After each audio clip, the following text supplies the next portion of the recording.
Selamat pagi Bapak Ibu Saudara. Selamat pagi. Shalom. Nama Tuhan, kita boleh diberi kesempatan oleh Tuhan untuk berbakti kembali pada saat pagi hari ini. Kita mau beribadah bersama. Tadi sudah kita memuji dan memuliakan nama Tuhan, dan kita tiba saatnya untuk bersama-sama belajar akan kebenaran firman Tuhan. Nah, saudara-saudara, pada saat pagi hari ini kita akan meneruskan khotbah seri kita tentang kasih karunia, ya. Jadi beberapa minggu ini sudah masuk ke seri khotbah yang keempat tentang kasih karunia. Nah, pada saat ini kita akan belajar tentang bagaimana kasih karunia itu dapat menyembuhkan luka. Kita akan belajar kasih karunia yang menyembuhkan luka. Nah, kita akan melihat di dalam Matius pasal yang ke-18, mulai ayat yang ke-21 sampai dengan ayat yang ke-35, ya. Matius pasal yang ke-18 ayat 21 sampai dengan 35. Mari kita akan baca secara bergantian, ya. Saya akan memulai di ayat yang ke-21 dan saudara akan melanjutkan di tulisan yang warnanya merah. Siap saudara ya? Kita akan baca secara bergantian. Matius 18 ayat 21 sampai dengan 35. Kemudian datanglah Petrus dan berkata kepada Yesus, "Tuhan, sampai berapa kali aku harus mengampuni saudaraku jika ia berbuat dosa terhadap aku? Sampai 7 kali?" Yesus berkata kepadanya, "Tuhan, aku berkata kepadamu, bukan sampai 7 kali, melainkan sampai 70 kali 7 kali. Sebab hal kerajaan surga seumpama seorang raja yang hendak mengadakan perhitungan dengan hamba-hambanya.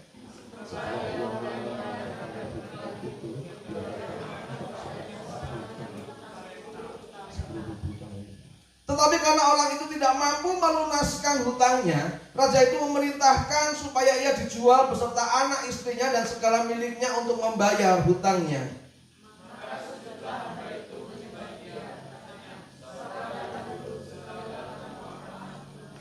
Lalu tergeraklah hati raja itu oleh belas kasihan akan hamba itu, sehingga ia membebaskannya dan menghapuskan hutangnya. Ia bertemu dengan seorang hamba yang berhutang 100 dinar kepadanya. Ia mengangkat dan menjepit kawannya itu, katanya, bayar hutangmu. Maka sujudlah kawannya itu dan memohon kepadanya, "Sabarlah dahulu, hutangmu itu akan kulunaskan."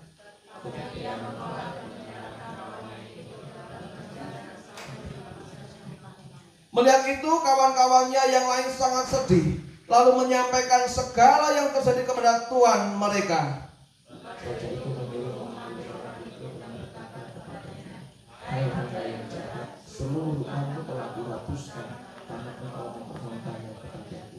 Bukankah engkau pun harus mengasihani kawanmu seperti aku telah mengasihani kamu?"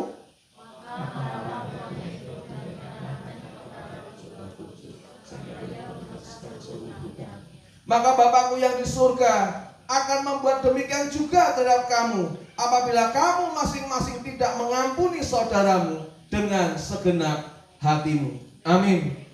Berbahagialah kita yang sudah mendengar firman Tuhan, menaruh di dalam hati kita, dan melakukannya dalam kehidupan kita sehari-hari. Mari kita berdoa. Bapa dalam surga, kiranya pagi hari ini Kau berbincang-bincang kepada kami di minggu yang istimewa ini sebelum kami mengambil tubuh dan darah-Mu, ya Tuhan. Kiranya Kau berbicara kepada kami supaya kami mengerti akan isi hati-Mu yang ingin Engkau sampaikan dan kami lakukan dalam hidup kami. Terima kasih Bapa. Kami serahkan jalannya pemberitaan firman-Mu dari awal hingga pada akhirnya di dalam nama Tuhan Yesus Kristus. Haleluya. Amin. Nah, saudara-saudara, kita akan belajar bersama tentang kasih karunia yang akan memulihkan segala luka, ya. Kasih karunia yang menyembuhkan luka. Nah, kita akan belajar tentang memulai untuk memberi kasih karunia pengampunan. Kita akan belajar gimana sih cara kita supaya kasih karunia itu bisa menyembuhkan luka kita. Siapa dari kita nggak pernah luka? Ya, kita mungkin luka nggak secara fisik, tapi hati pun kadang kita juga sering terluka. Lalu bagaimana caranya supaya itu kasih karunia bisa menyembuhkan luka kita? Dan kita akan belajar nanti, lalu yang kedua kita akan belajar tentang kasih karunia yang telah diterima. Saudara dan saya sudah menerima kasih karunia. Dan ketiga, kita akan nanti belajar tentang kasih karunia yang menyembuhkan luka itu seperti apa. Nah, saudara, tadi saya sempat bertanya pada Bapak Ibu Saudara, siapa sih nggak pernah terluka secara fisik aja? Ada nggak yang di sini tubuhnya, kulitnya mulus, celing, nggak ada bekas luka, sampai bekas jerawat itu udah ada? Semua pasti pernah ya. Kalau saudara ingat luka itu, jadi keinget nggak sih? Ngelihat lukanya itu jadi keinget nggak memorinya kayak apa gitu ya? Atau saudara pernah nggak punya kalau melihat sebuah benda begitu ya, ngelihat sebuah benda, lalu teringat akan memori dalam benda itu apa yang pernah saudara lewati bersama dengan benda itu? Ada yang pernah punya nggak ya? Kalau saya sih punya, saudara. Saya sampai hari ini tuh ya saudara ya, kalau ngelihat pedal sepeda itu membawa memori saya ke waktu saya masih SD, kelas-kelas ya belajar naik sepeda, saudara. Ya, tahu ya pedal sepeda tuh ya, yang buat mengayuh itu ya. Nah, dulu ketika masih sepeda BMX begitu ya, kalau ngelihat pedal itu katanya nyari yang besi gitu, saudara. Karena kalau yang besi itu lebih kuat, nggak mudah patah dibandingkan plastik. Nah, satu ketika saya naik sepeda, saudara, ngerasain sendiri, saudara, bagaimana pedal besi itu kena tulang, saudara.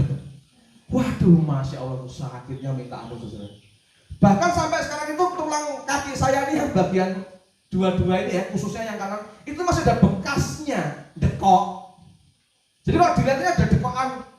Pernah ditanya sama istri saya, ini kakimu kenapa sih kok gitu ya? Ini karena pedal sepeda, dekok, saudara. Dan itu teringatnya sampai sekarang. Maka kalau sekarang saya ngeliat pedal sepeda, saya keinget dulu aku pernah tuh kena pedal sepeda, sakitnya minta ampun, saudara.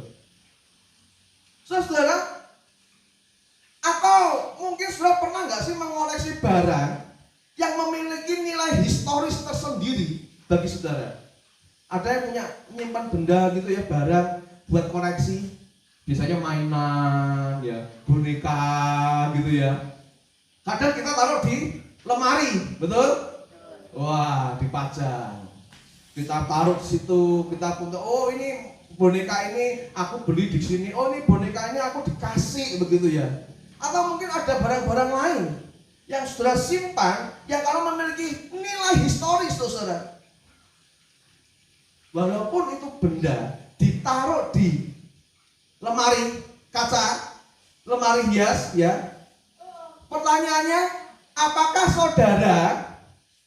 saudara setiap hari melihat benda itu? Kalau di rumah gitu, tiap hari ngeliatin terus gitu? Enggak ya. Buru-buru tiap hari melihat, Pak. Kadang saya minggu sekali tuh loh, Pak, baru pegang. Itu aja kalau ingat, kalau pas lewat di depan rumah, di depan berjalan di dalam ruangan rumah, lalu sekilas melihat lemari yang isinya adalah koleksi kita gitu ya, baru didatangi, betul? Kita nggak mungkin kan setiap hari untuk melihat setiap hari kan, saudara ya. Saudara, walaupun kita tidak melihatnya setiap hari, tapi kalau kita nggak sengaja melihat, itu bisa langsung terlintas, teringat histori bagaimana kita mendapatkan barang itu, bagaimana kita mendapatkan benda itu, saudara. Ya kalau itu memang memorinya menyenangkan, wah senang ya, saudara ya. Rasanya tuh pengen rindu gitu ya, kangen, pengen mengulang lagi bagaimana aku bisa mendapatkan benda itu. Tapi persoalannya, saudara, bagaimana jika yang berada di dalam histori itu adalah sebuah kenangan yang paling menyakitkan? Apa jadinya kalau kita itu melihat sebuah benda yang kalau kita lihat itu menimbulkan rasa sakit dan pahit? Tidak usah benda, apalagi kalau kita mengingat, mungkin ada pernah orang yang melukai kita, membuat hati kita terluka. Orangnya sudah tidak ada, tapi wajahnya masih terlintas, sing gitu ya, jadi kelingan gitu ya, jadi ingat, oh orang itu ya pernah melukai aku ya. Orangnya sudah tidak ada, tapi bayangannya masih seliweran di pikiran kita, saudara. Sakitnya, Masih kerasa jelas rasanya.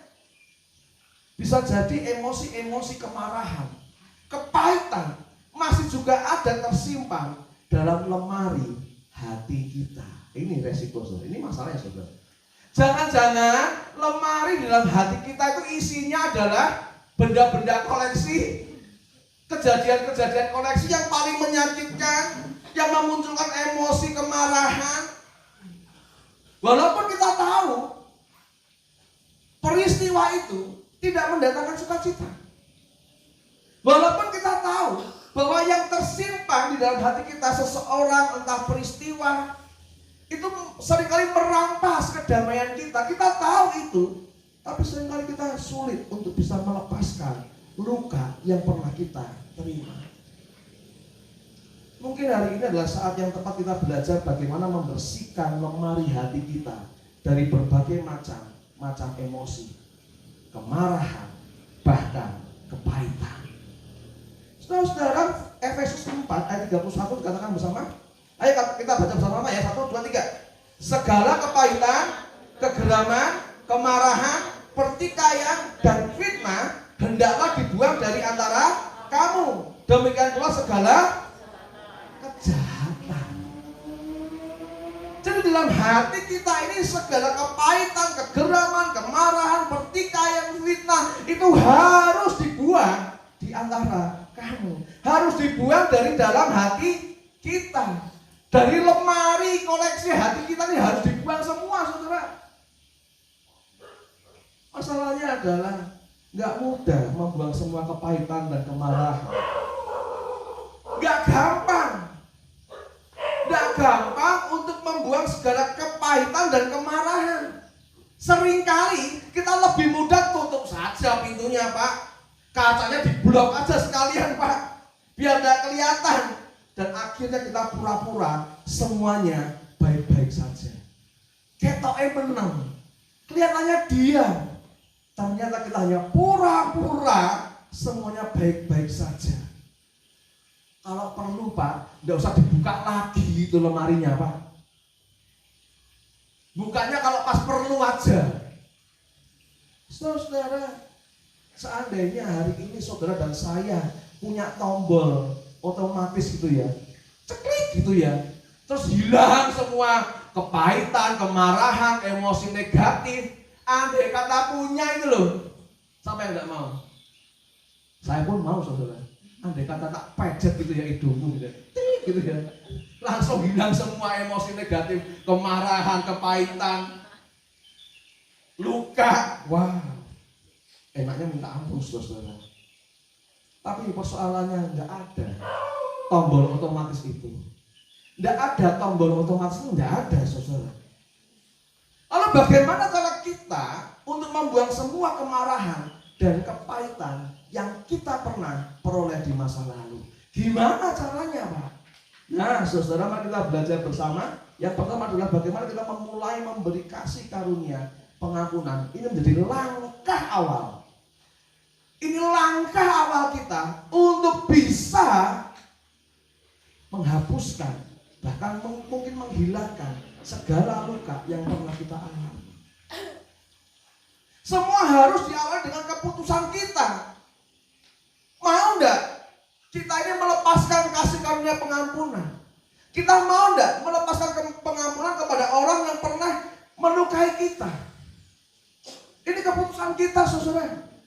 Saudara mau enggak melepaskan pengampunan, maaf kepada orang yang pernah melukai hati kita? Saudara, ini adalah perjalanan yang menyulitkan untuk dimulai. Sulit. Saudara mungkin katakan, susah, gak bisa. Tetapi mau tidak mau, kita harus memulai dengan kerelaan untuk mengampuni. Meskipun sepertinya kita sulit mengampuni. Gak bisa, Pak, gak rela, sulit, Pak. Atau jangan-jangan memberikan pengampunan tidak pernah masuk dalam pilihan saudara. Sorry ya, aku gak mau mengampuni. Aku gak mau mengampuni. Dia itu loh sudah menyakiti aku. Lukaku ini sudah terlalu dalam, nggak bisa ngampuni. Berarti kan baik-baik saudara. Kalau kita terus terpenjara dalam situasi yang seperti ini, kita tidak mau mengambil keputusan untuk mengampuni, maka bagaimana kita bisa menghilangkan seluruh kepahitan dan luka yang pernah kita alami? Mungkin saudara mengatakan, kamu nggak tahu apa yang aku alami selama ini. Mungkin saudara bisa membela diri saudara, loh. Dia itu loh sudah menghancurkan hidupku. Hari ini hidupku remuk tuh gara-gara dia.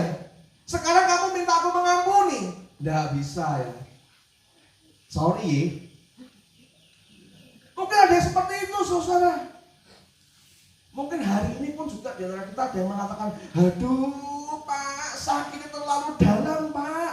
Dan sulit untuk diterima Pak. Sakitnya tuh di sini. Tidak usah ada orangnya. Keinget wajahnya itu loh Pak. Sudah bawanya emosi. Dan aku terus berdoa jangan sampai melihat dia. Makanya saudara, kadang Tuhan izinkan ya kita bertemu dengan orang yang pernah melukai kita, yang mungkin menyakiti kita. Itu justru sebetulnya membuat kita lebih dekat dengan Tuhan. Percaya enggak?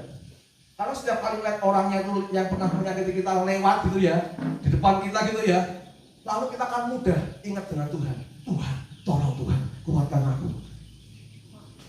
Setiap kali melihat orang yang menyakiti gitu ya, wah, langsung ingat Tuhan. Kalau enggak melihat orang itu, enggak pernah ingat Tuhan. Tapi begitu melihat orang yang pernah melukai, aduh Tuhan, kenapa sih Tuhan temukan aku sama dia Tuhan? Janganlah Tuhan. Tapi saudara perhatikan, mau tidak mau, memang langkah pertama yang harus kita ambil untuk melepaskan segala emosi kemarahan, kepahitan, dengan jalan melepaskan pengampunan. Kalau saudara dan saya tidak pernah bisa melepaskan pengampunan, maka selamanya kita akan juga tetap tinggal di dalam emosi yang pahit, emosi yang penuh dengan kemarahan, penuh dengan luka. Maka di dalam Matius 18 ayat 21-35, di sini Tuhan Yesus bercerita, memberikan perumpamaan tentang seorang pelayan yang tidak tahu berterima kasih atas kasih karunia yang sudah ia terima. Dengan cara apa? Dengan cara pelayan itu, hamba itu tidak mau membagikan kasih karunia yang sudah ia terima. Jadi sekali lagi Matius 18, 35 ini, Tuhan Yesus bercerita tentang seorang pelayan yang tidak tahu berterima kasih. Sudah dikasih kasih karunia, tapi nggak mau membagikan kasih karunia itu. Padahal hukum kasih karunia itu seharusnya selalu mengalir. Mari kita perhatikan saudara, Matius 18 ayat 21-22. Kemudian datanglah Petrus dan berkata kepada Yesus, Tuhan, sampai berapa kali aku harus mengampuni saudaraku jika ia berbuat dosa terhadap aku? Sampai 7 kali? Yesus berkata kepadanya, bukan.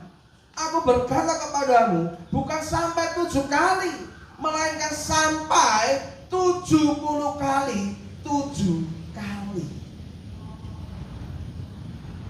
Saudara, Petrus ini mengira bahwa dirinya itu sudah sangat baik. Dan kita nggak pernah tahu apa yang memotivasi Petrus saat itu bertanya kepada Tuhan Yesus. Ini kok ujuk-ujuk Petrus tanya, Tuhan, berapa kali aku harus mengampuni saudaraku? 7 kali kah? Saudara menangkap enggak? Kenapa kok Petrus menanyakannya, kenapa harus 7 kali? Ketika Petrus bertanya gitu ya, haruskah 7 kali aku mengampuni? Petrus sedang berpikir bahwa dia itu kalau sudah bisa mengampuni sebanyak 7 kali, itu berarti baik dia. Lebih baik daripada orang-orang yang lainnya. Aku kalau bisa ngampuni 7 kali, itu berarti sudah top. Demikian mungkin saudara dan saya. Aku tuh loh Pak, kalau bisa mengampuni nggak usah 7, 5 tuh loh Pak. Wah, sudah paling baik lah. Saudara-saudara, mungkin hari ini saudara tidak pernah mengalami disakiti sebanyak 7 kali. Mungkin satu orang tidak pernah menyakiti saudara sebanyak 7 kali. Mungkin saudara tidak pernah mengalami dan saudara tidak harus mengampuni 7 kali gitu ya. Enggak kok Pak, saya tidak sampai 7 kali disakiti. Saya cuma disakiti sekali Pak. Tapi sakitnya 7 kali lipat Pak. Saudara-saudara, gimana rasanya saudara? Tadi saya katakan kenapa Petrus mengatakan bertanya seperti itu untuk menunjukkan apakah dirinya lebih baik. Karena apa? Di dalam berbagai macam tafsiran dan memang yang terjadi, para rabi Yahudi, para guru-guru Yahudi, itu kalau ngajar tentang hal pengampunan kepada umatnya, orang-orang Yahudi, orang-orang rabi-rabi Yahudi itu seringkali mengajarkan pengampunan kepada bangsa Yahudi itu berdasarkan kitab Amos. Saudara ingat Amos 1 ayat 3, Amos 2 ayat 1 tentang kesalahan Damsyik dan Moab? Semoga saudara pernah membaca ya. Di pasal 1 ayat 3, di pasal 2 ayat 1 gitu ya. Allah berfirman melalui Amos itu ya. 3 kali berbuat kesalahan. Karena Moab berbuat kesalahan 3 kali, bahkan 4 kali begitu ya. Karena bangsa Damsyik kesalahannya 3 kali, bahkan 4 kali, maka aku akan membelatangkan hukuman. Nah, bagi orang Yahudi, bagi para rabi Yahudi berpikir, saudara, kalau mau ngasih maaf, pengampunan sama orang yang bersalah itu 3 kali saja cukup. Kalau sampai orang yang berbuat salah kepada kita membuat kesalahan yang keempat kali, nah saudara tidak perlu harus mengampuni, udah abaikan saja. Tidak mengampuni tidak usah, karena kalau sudah keempat kali itu orang sudah dedel lah ini maksudnya. Kalau 1 kali datang maaf ya, kita maafkan. 2 kali datang maafkan. 3 kali datang ampuni aku, ampuni. Tapi yang keempat kali aku tidak harus mengampuni kamu. Makanya Petrus bertanya pada Yesus, haruskah 7 kali? Karena dia berpikir dengan dia bertanya 7 kali mengampuni, maka dia berpikir dia lebih baik dari pengajarannya para rabi. Para rabi itu udah ngajarin cuma 4 kali. Ini aku 7 kali. Harapan Petrus apa sih? Mungkin Petrus berharap dia akan dapat pujian dari gurunya gitu ya. Wah iya loh, terus Pet, wah Petrus gitu ya. Pintar kamu memang Pet. Memang harusnya 7 kali kamu mengampuni Pet. Benar kamu lebih jauh daripada para rabi itu ngajarnya. Andai kata semua murid-muridku ini kayak kamu Pet, bisa mengampuni 7 kali Pet. Mungkin Petrus yang diharapkan itu saudara. Tapi enggak. Yesus mengatakan, bukan. Tapi 77 kali 7 kali. Enggak tahu saudara. Apa yang membuat, apa yang sedang terlintas dalam pikiran Petrus sehingga dia menanyakan tentang hal mengampuni. Kita nggak pernah tahu apa yang dalam pikiran Petrus itu apa sih. Kenapa Petrus itu saat dia menanyakan pengampunan itu apa yang dirasakan? Atau mungkin Petrus sedang teringat dengan orang lain, atau saudaranya, atau mungkin mertuanya gitu ya, atau mungkin iparnya gitu ya, yang berkali-kali menyakiti dia, melukai dia. Mungkin dia terpikir seperti itu, maka dia tanya berapa kali harus mengampuni. Kalau saya pernah lihat film Chosen gitu ya, di Netflix gitu ya, itu bagus sekali tuh film. Jadi menggambarkan ketika Petrus itu waktu ketika untuk mendapatkan istrinya, si Petrus ini harus baku hantam dulu saudara. Bahkan untuk dapat uang dia harus main drama, pukul-pukulan dengan iparnya. Karena pada waktu itu bangsa Yahudi di bawah tekanan Romawi, mengalami ketertekanan dan kemiskinan, sehingga berbagai macam cara dilakukan untuk bisa mendapatkan uang.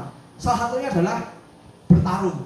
Nah, Petrus ceritanya ini ya di film itu seringkali berantem dengan iparnya supaya dapat duit. Nah, kita nggak tahu apa yang membuat Petrus ini terlintas dalam pikirannya. Dia bertanya kepada Yesus berapa kali. Sekali lagi ya, nggak tahu apa yang sedang terlintas dalam pikiran Petrus. Saudaranya kah? Orang tuanya kah? Iparnya kah? Mertuanya kah? Kita nggak pernah tahu. Tetapi saudara, adalah sebuah fakta bahwa seringkali orang yang paling dekat dengan kita adalah orang yang paling mungkin memberikan luka paling dalam. Amin apa amin? Saudara, seringkali orang yang paling dekat dengan kita, orang yang ada di hati kita, justru orang itu yang seringkali memberikan luka kepada kita yang paling dalam, yang terdalam. Sehingga ketika kita terlintas wajahnya, terlintas perilakunya, terlintas apapun yang berkaitan dengan dia, seringkali kita jadi hatinya sakit, saudara. Seringkali orang-orang yang kita kenal dan kasih adalah orang-orang yang paling berkuasa menyakiti kita. Orang yang paling mungkin melukai secara mendalam, justru orang yang ada di dalam hati kita lah yang paling mungkin menghancurkan kita. Mungkin pertanyaan Petrus kepada Tuhan Yesus sama dengan pertanyaan kita hari ini kepada Tuhan. Tuhan, berapa kali aku harus mengampuni saudaraku? Dia sudah berkali-kali melukai aku loh. Tuhan, berapa kali aku harus mengampuni mertuaku, iparku, orang tuaku, anakku? Berapa kali Tuhan aku harus mengampuni? Kalau orang Jawa bilang, kudu ping piro to Gusti, aku harus mengampuni dia. Petrus berpikir 7 kali cukup. Para nabi ngajarin cuma 4 kali, aku 7 kali cukup. Tetapi Yesus mengatakan bukan itu. Yesus mengatakan tetapi 70 kali 7. Saudara-saudara, 70 kali 7 bukan berarti memberikan pengampunan sebanyak 490 kali. Enggak. Tetapi Yesus ingin mengatakan kasih karunia itu selalu lebih besar dari sebuah kesalahan. Apa saudara mau ngitungi sampai 490 kali? Aku sudah mengampuni kamu sekian ke 490 kali loh. Jadi 77 kali 7 bukan berbicara tentang berapa kali kita harus mengampuni, tetapi kita itu mengatakan bahwa kasih karunia selalu lebih besar dari sebuah kesalahan. Di sebuah kisah yang lain, saudara, di dalam Lukas 17 ayat 5 tentang hal pengampunan, saudara. Ya, saudara perhatikan sini. Jagalah dirimu, jikalau saudaramu berbuat dosa, tegurlah dia. Dan jikalau ia menyesal, ampunilah dia. Bahkan jikalau ia berbuat kepadamu dan berkata, aku menyesal, engkau harus mengampuni dia. Saudara perhatikan bagian yang terakhir. Baca bersama-sama. Lalu kata Rasul itu kepada Tuhan, tambahkanlah iman kami. Rasul yang setiap hari dekat sama Tuhan Yesus, setiap hari pergi sama Tuhan Yesus, tahu pengajarannya, lihat mujizatnya, dididik langsung oleh Tuhan Yesus, masih berdoa, Tuhan tambahkanlah iman kami. Saya mau tanya, Bapak Ibu Saudara, kapan terakhir kali Bapak Ibu Saudara berdoa seperti para rasul? Tuhan, tambahkanlah iman kami.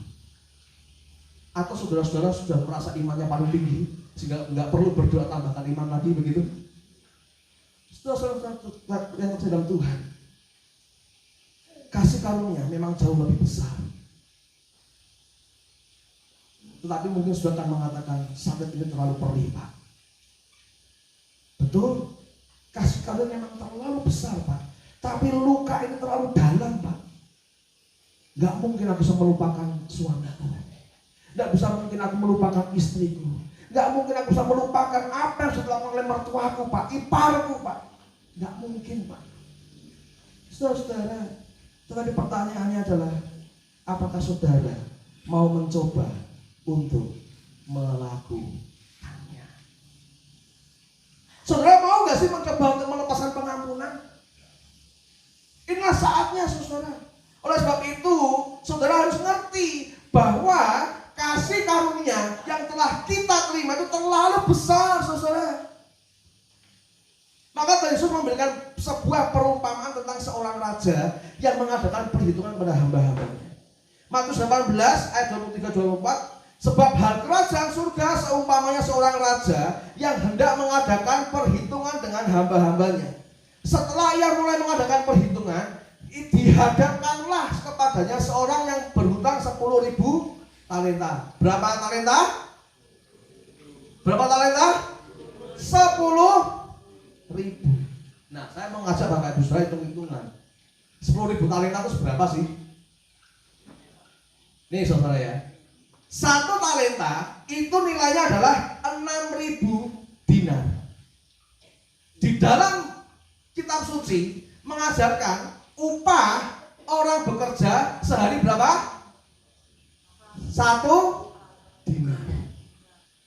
Mari kita hitung bersama. Kalau hari ini orang itu kerja sehari 80.000, saudara ya, sehari dapat upah 80.000, saudara. Berarti 80.000 dikali 6.000. Jumlahnya berapa?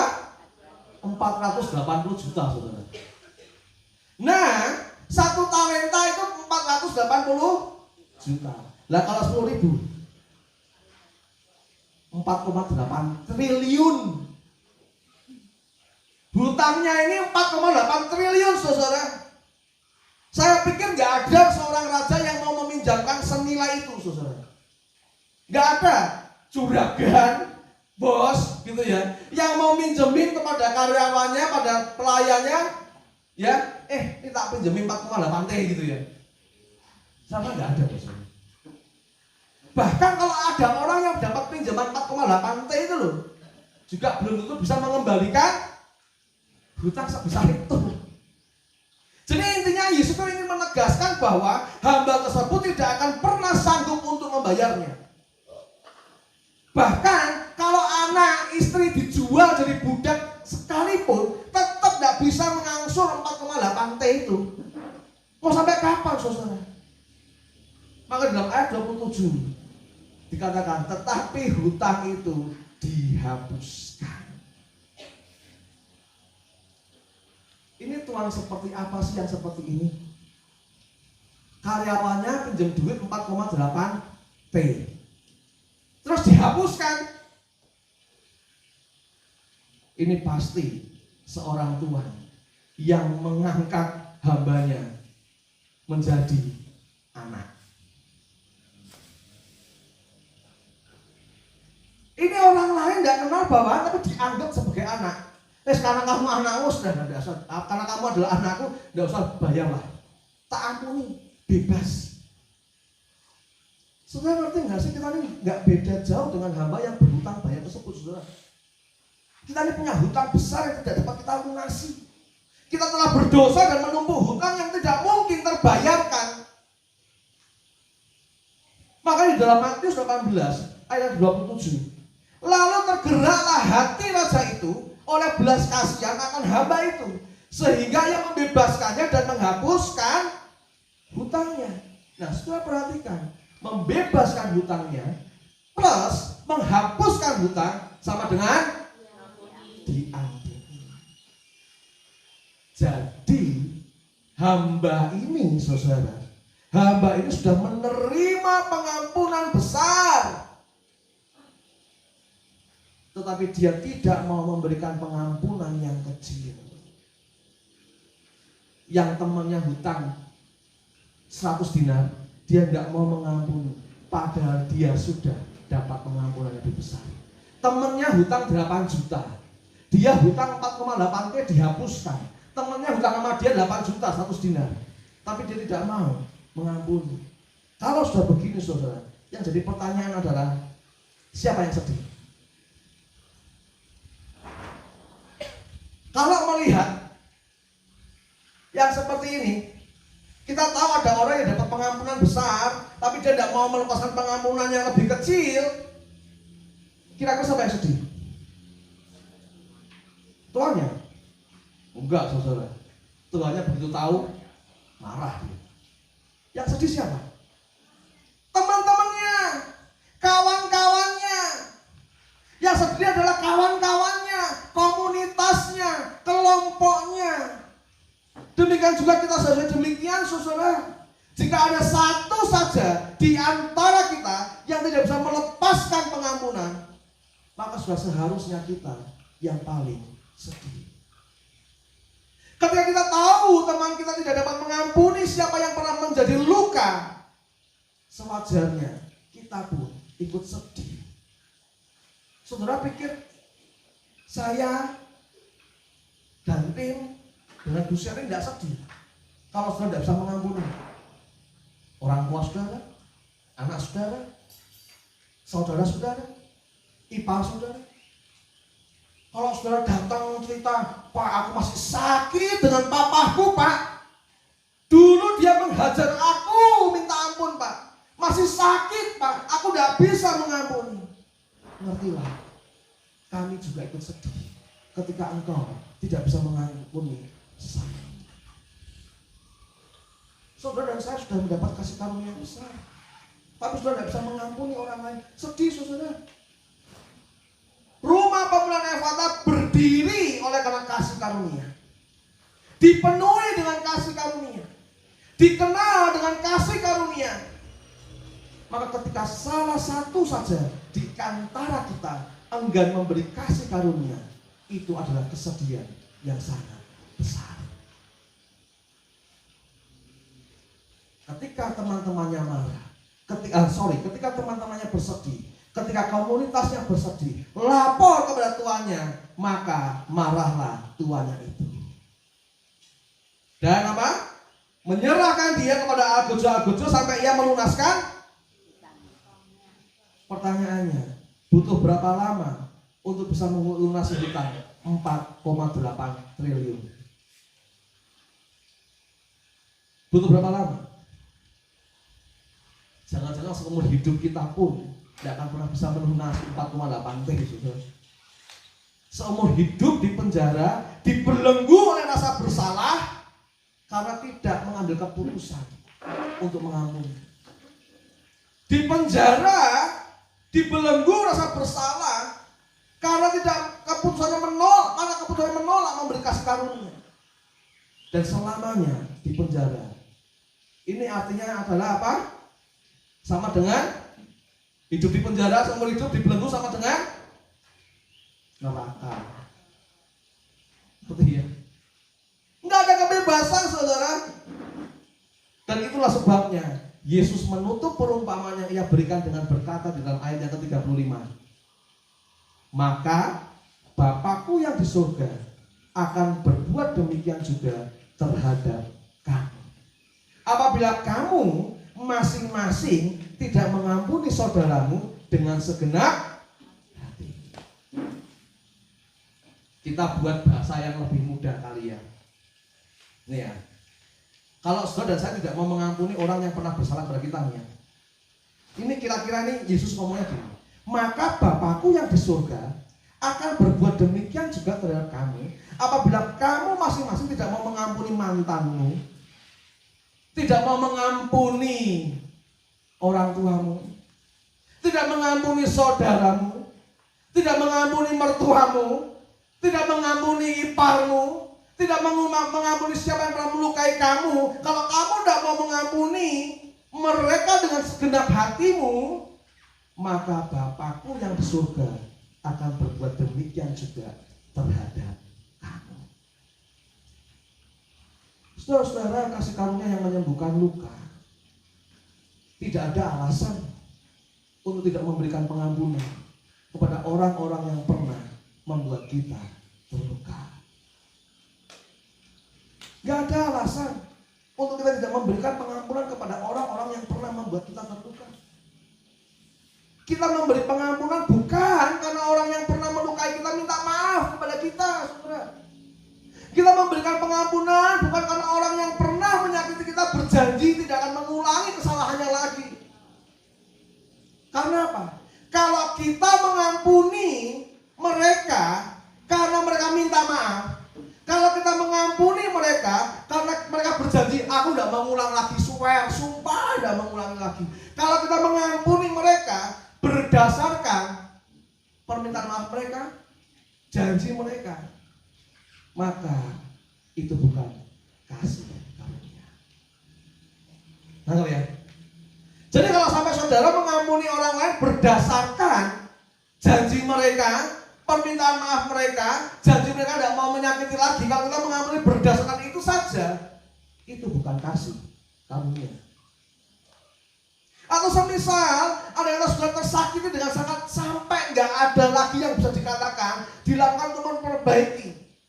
Aduh saking sakit, sudah orang itu sudah berbuat salah, sudah menyakiti, terus nggak bisa berbuat apa-apa lagi. Sampai mau ngomong sorry itu loh, nggak bisa. Sampai ngomong, aku janji nggak mau ulangi deh, itu sampai nggak bisa, saudara. Saudara pernah nggak sih, pernah melakukan kesalahan seperti nggak sih? Saudara pernah berbuat salah, melukai seseorang, lalu saudara nggak bisa sampai ngomong minta maaf. Saking nggak tahu apa yang harus kita lakukan, saking fatalnya kesalahan kita. Kita nggak bisa berkata apa-apa lagi. Kira-kira apa yang harus saudara lakukan? Bukankah demikian juga kita yang karena dosa sudah sering kali melukai hati Allah, hingga kita tidak dapat lagi berkata apa-apa atau bisa melakukan apa saja untuk memperbaikinya? Apakah bisa saudara dan saya satu hari saja tidak melakukan dosa? Satu hari saja tidak melakukan dosa?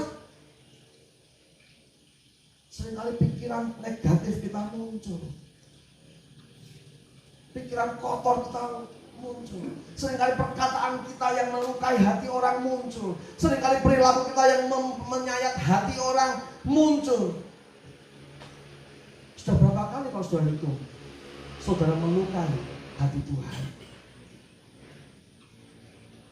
sampai saudara nggak bisa lagi ngomong, aduh sorry Tuhan, aku jatuh ke dosa yang sama lagi, ampuni aku Tuhan, aku terluka lagi dan aku melakukan sebuah kesalahan yang sama. Sampai saudara nggak bisa ngomong itu lagi, saudara. Tetapi disitulah bagaimana kita memperbaikinya. Bukankah demikian juga dengan dosa kita sekali melukai hati Allah? Lalu bagaimana kita memperbaikinya? Tidak bisa. Tidak bisa memperbaikinya lagi. Dan disitulah Allah memberikan solusi. Bagaimana cara memperbaikinya? Yaitu dengan cara memberikan anak tunggalnya, menggantikan saudara dan saya, memperbaiki semuanya. Allah mengutus anak tunggalnya.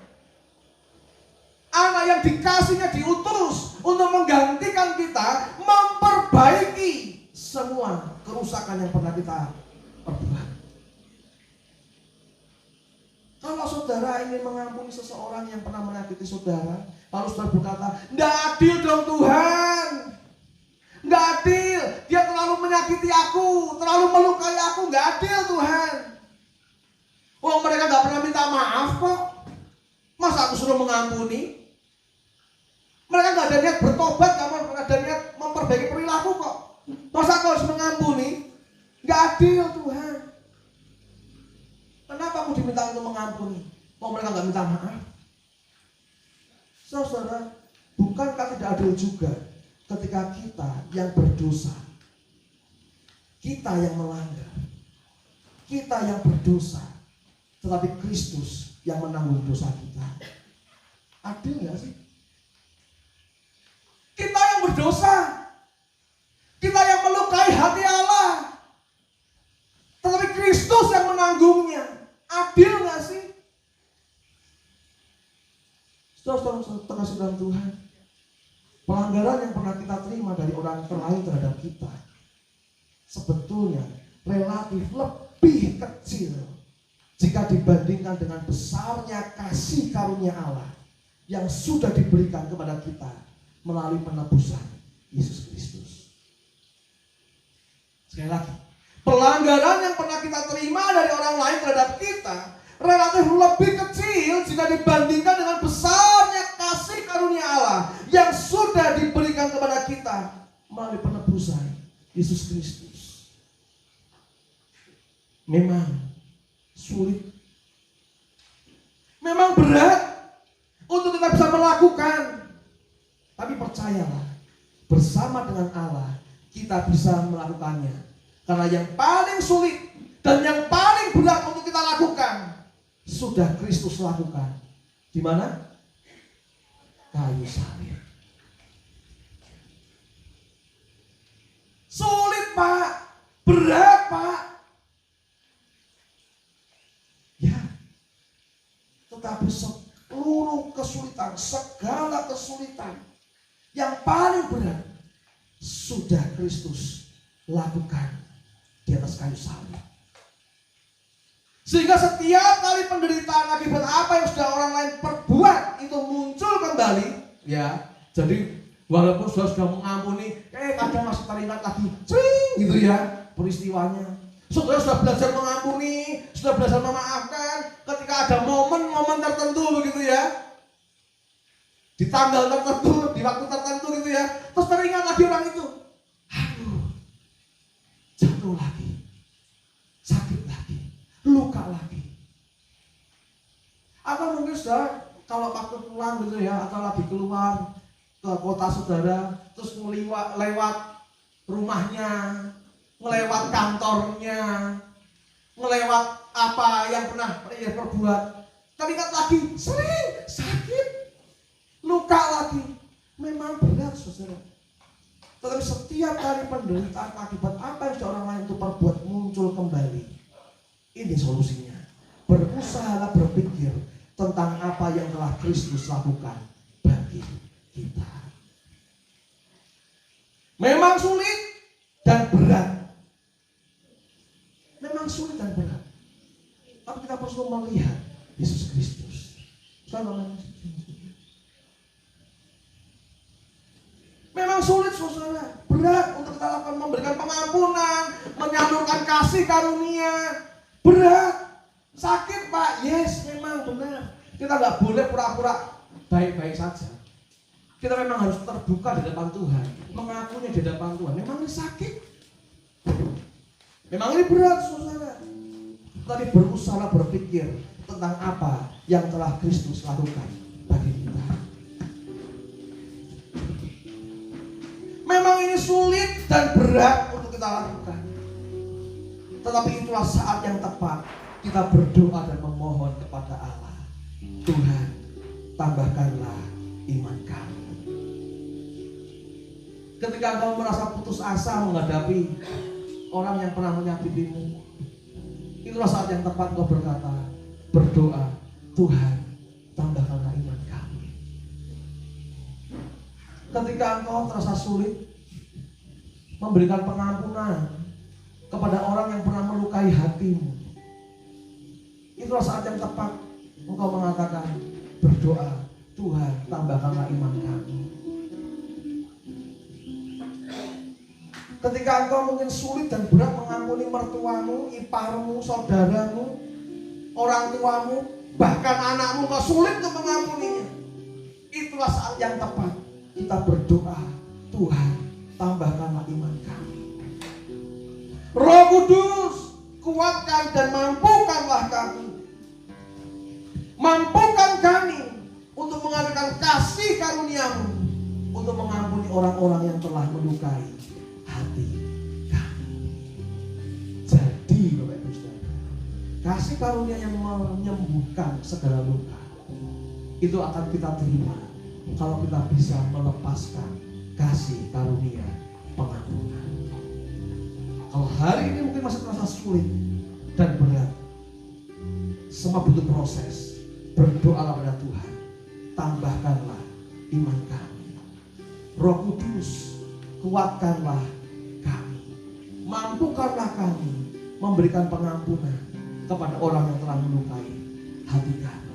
Ingat, yang paling sulit, yang paling berat, yang tidak mungkin kita lakukan, yang tidak mungkin kita bawa, sudah dilakukan oleh Kristus di atas kayu salib. Amin.